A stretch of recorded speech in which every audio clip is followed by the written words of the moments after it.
Hi there, I'm Stephen Durkin, CEO of AusIMM, and my great pleasure to welcome you to leading conversations where we're catching up with some industry leaders at our Life of Mine, Mine Waste and Tailings Conference here in Brisbane. My great pleasure today to introduce Dr. Emma Gagen, Director of Data and Research at the ICMM. So Emma, welcome. Thank you, Stephen. Nice to see you here. Perhaps first start off for the benefit of those that aren't aware of the ICMM, explaining a little bit about the ICMM and the vision and the purpose and the mission of the ICMM. Yeah, I would love to. Thank you. ICMM is a sustainable development leadership organisation. We have 24 major mining companies as our members, representing about a third of the sector to advance environmental, social and governance good practice at scale. We achieve this through our mining principles, articulating what good looks like across 10 different areas. We also have about 45 or 50 associations members. AusIMM is one of those that share our vision for a safe, just and sustainable world underpinned by responsibly produced metals and minerals. And through our reach, through the companies and associations, we see good practice at over 650 sites in more than 50 countries around the world. Right. And a little bit about the history of the ICMM, kind of when was it formed, how was it formed, how long has it been going for? Yeah, if you could. At least since 2001, I think it's the origin story of the ICMM, an industry-led initiative for people to distinguish themselves, or companies to distinguish themselves on sustainable development leadership, basically. Since then, our membership has grown. We exist to support all of our members to deliver on their sustainable development leadership commitments, so to foster peer-to-peer learning, capacity building, develop a lot of guidance, and that material is available beyond the membership as well. So we see people downloading our closure guidance and our tailings guidance right through from consultancy to stakeholders, and then to advance leadership positions on new and emerging issues. So since 2001, we've been doing that across the whole spectrum of environmental, social and governance issues. And a lot of Australian mining executives have had a strong connection to the ICMM. Yeah. Perhaps reference a few of those, if you could, Emma. Yeah, the governance body is the council at ICMM, is the CEOs of the 24 mining companies that are our decision-making or our governing body, and quite a number of them are Australian. So lovely to hear a few accents when we get together 4 times a year and make decisions. Past and present, so we've seen Mark Kudufani, Tony Hodge, many of the CEOs that are currently serving Australian CEOs in the major mining companies. So really strong representation from our part of the world, which is fantastic. And I should have researched this before I asked the question, but Tom Palmer is the incoming president, is that correct? Yes, of the Newmont, ICMM? Our current chair, Tom Palmer from Newmont. So quite a smattering of Australian accents around the 24 CEOs, which is really encouraging. Right, so wonderful to see Australian executives on that world stage. Totally. And your role, based in Australia, is as Director of Data and Research. What does that entail, Emma? The name doesn't really give it away, but rather than saying data, tailings and pollution policy, we've just gone with data and research. So I oversee our new work on data, which is about gathering industry-wide information. We don't even know how many mines there are in the world or how many smelters, let alone the impact or the contribution of those mines to the global society. So our data work is really trying to gather some of that fundamental information. I also oversee our tailings management work, supporting practitioners deliver against the global industry standard for tailings management, and our initiative with UNEP and PRI to establish the Global Tailings Management Institute, or the GTMI, which was announced earlier this year. So kind of a mixed bag in my portfolio. But I'm based in Wagga in New South Wales with most of the team in the UK. Right. Tell us a little bit more about, we all love an acronym in the mining industry, so it's GTMI, and then we've also got the Global Standards. There we go. Okay, so just unpack a little bit about, well, I think we know what they're about, but kind of how that will work and where that institute will be, how that will be kind of facilitated to support the industry? Yeah, so the GISTM, or the standard, developed in response to or after Brumagino and the tragedy, outlining the 77 requirements for companies to implement good practice. Part of the global tailings review that led to the birth or the development of the standard was a recommendation for an independent advisory panel to find a long-term home for the standard. And that was envisioned as an independent institute, which we've worked with UNEP and Principles for Responsible Investment to found this year. So that institute, the GTMI, will be the long-term owner of the standard. So they will be responsible for it over the long term, its assurance, its rollout, wider industry uptake even beyond the membership. And the GTMI that we launched earlier this year has been incorporated in South Africa. So it's really important to us to have a presence in a place with strong tailings practitioners. Great to have it in the global south. And we're currently in the process of announcing the board, which is multi-stakeholder composition. So it's strong industry representation, as well as Indigenous peoples, civil society, environmental practitioners. So 9-person board with really diverse representation, and CEO appointment in train as well. And at our conference this week, your keynote address spoke about the complexity of different minings and tailing standards all over the world. I guess my question would be, is it desirable? Yes, I'd imagine. But is it possible to consolidate and simplify those standards without sacrificing integrity from your perspective, Emma? Yeah, great question. And that was definitely something that I tried to highlight today, that the process we've been on with the Copper Mark, World Gold Council and Max Towards Sustainable Mining, the process of consolidating our standards has been one of simplification, but it needed to be without lowering the bar. That was very important to industry as well as to the downstream and midstream stakeholders. They wanted this to be something that was going to improve performance and could be taken up en masse at scale, even beyond our current members. So that challenge is why it's taken us a couple of years to get to where we are in the consolidation effort. But it's absolutely possible. We have seen taking the best of the 4 standards to develop a draft, iterating with advisory group, going for public consultation and taking feedback on from diverse range of stakeholders. We've actually seen already the standard drafts in some areas higher than any of the existing 4 standards. So the process is definitely raising the bar while we're consolidating, which is super exciting, I think, and nice challenge coming from the industry. You've also, I've heard you describe mine closure as your passion. Just wanted to ask you to unpack that a little bit for us, if you could. From your point of view, what makes it so fascinating and challenging, the whole kind of mine closure area? It is definitely my first, it was where I cut my teeth, if you like, in mining. It's always been in closure, so that will always be my first love.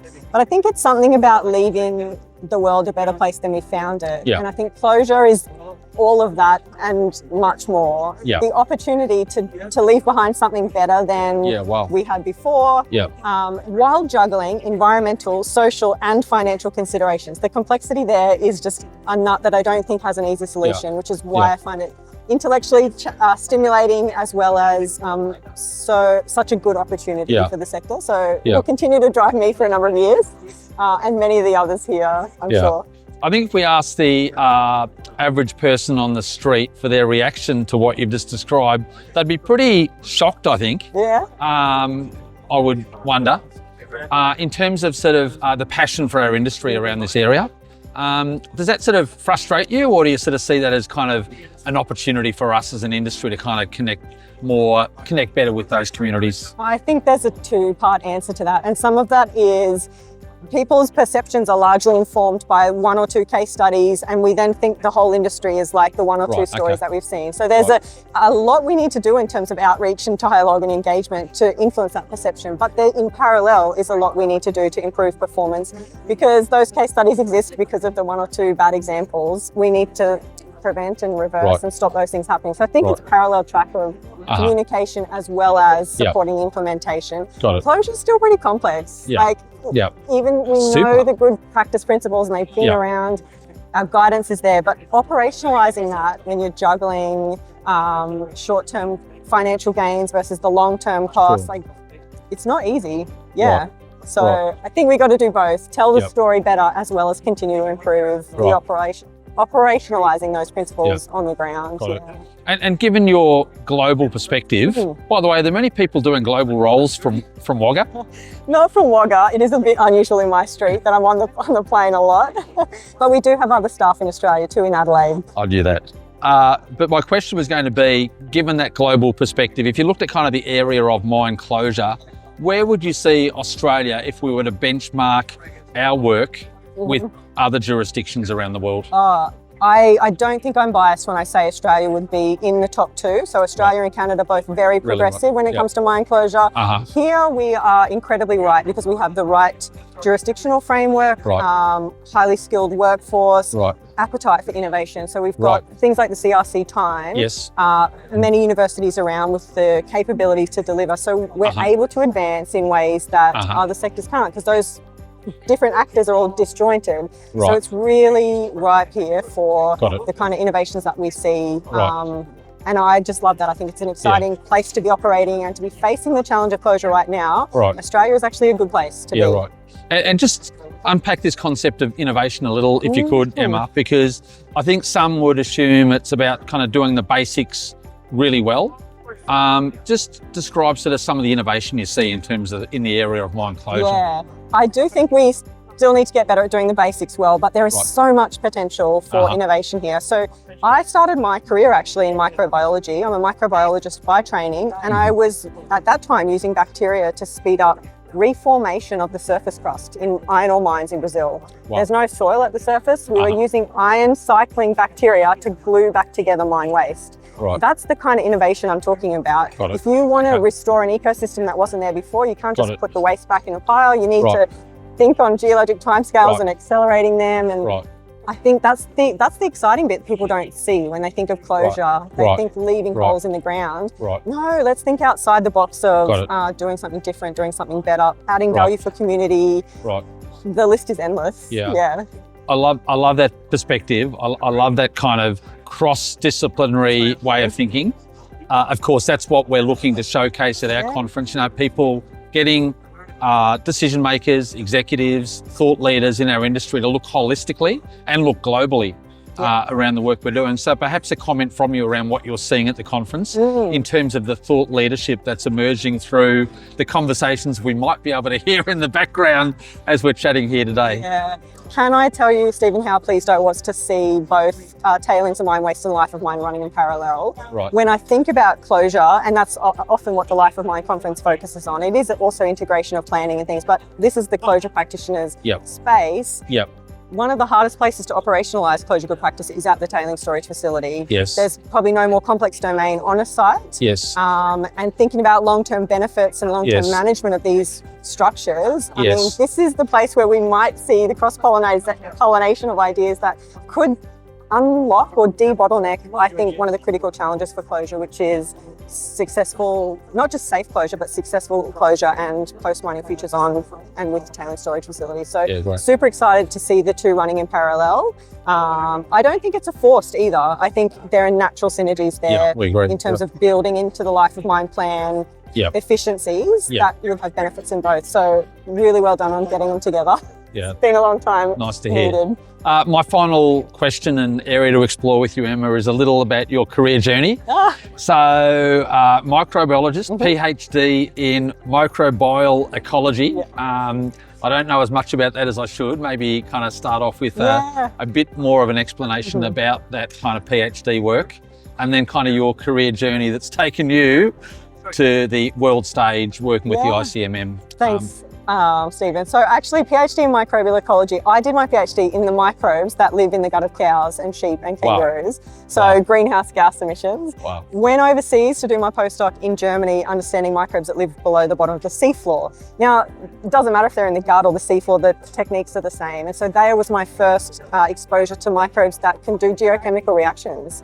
And when I came back to Australia and I ended up at UQ in the Earth Science department, harnessing bacteria that could do geochemical reactions that I was hooked then. Right. So I spent 10 years in research there, some of it in Queensland, looking at soil formation from coal spoil, some of it in Brazil, looking at the ion cycling, everything. If it's a geochemical reaction, microbes can do it, and that was what I did for a long time. Wow. But to see some of that innovation translated to action on the ground, I was really interested in other avenues outside of just academia and the echo chamber there, which it could have become. And I took a role with Queensland Government, with the Queensland Mine Rehabilitation Commissioner.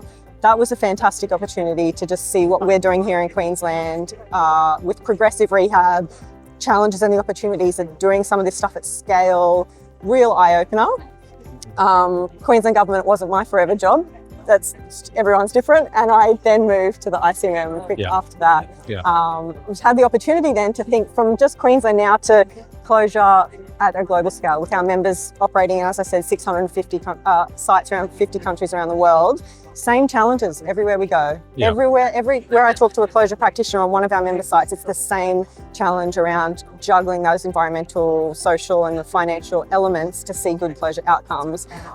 So yeah, I love where I am now, and I'm really lucky to be able to do this role remotely for the ICMM, connecting people in all sorts of time zones to share knowledge, to build capacity and develop that guidance that I think we need to see roll out. But you've got a massive commitment to our industry. You've had a wonderfully successful career. What are your final question from me? You know, your hopes and aspirations for our industry. Kind of where do you want to see our industry go in the next couple of decades? I want to see us change the story together. And I think that's for me when I walk down the street in Wagga and I tell people that I work in mining, that it's not, the dirty coal miners or the people polluting. I think we need to become better together at the outreach, the dialogue, the engagement. And AusIMM and Minerals Council are doing some of that great work, ICMM in parallel. I think we could get a stronger voice in the parallel track of performance improvement, but telling the story better so that the next generation sees actually the brilliance we have and the opportunities here. That would be my hope. Well, Emma, thank you very, very much for your time. Congratulations on your outstanding career. We admire greatly the work of the ICMM, and we're very proud to be a member as AusIMM, an association member, and we're very proud that Australian executives have such a strong presence both on the world stage and through the ICMM. Yes, so indeed. Dr. Emma Gagen, thank you for your time today, and we really, really appreciate it and wish you all the very, very best. My pleasure. Thank you, Stephen.